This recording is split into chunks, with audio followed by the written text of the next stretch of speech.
Həyatımın ən böyük səhvini edib, çox böyük bir qələt eləyərək evdəkilərə qida əlavəsi almışam ki, yesinlər, iştahları artsın. İnanın ki, bu 3-4 gün ərzində az qalıblar, ta evdə məndə yeyərlər.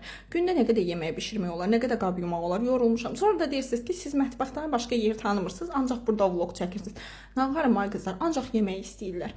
Mən Mirayın adı ilə aldım ki, Miraya verəcəm, iştahı artsın, iştahı yoxdur. Maşallah, Mirayın iştahı artdı. Ondan əlavə atası da başladı içməyə. Dedim, bunlar içirlər, qoy birazdan mən içim. Mən də güya kişinin qızı diyeta saxlayıb barıqlayırdım. Elə diyetada onunla bərabər getdi işinə, artıq indən sonra şişməyimi gözləyin, şişmək videolarıma baxın.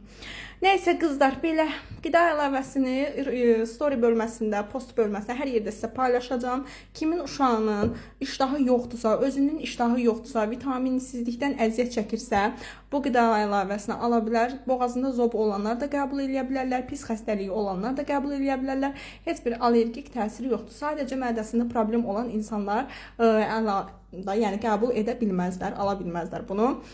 Və qızlar, həqiqətən də artıq mətbəx videolarına yorulmuşam. Sabahdan çalışıb başqa videolar çəkəcəm. Bəyənib, kaydedib, takip etməyi unutmayın. Sizin takipləriniz həqiqətən də mənə motivasiya verir.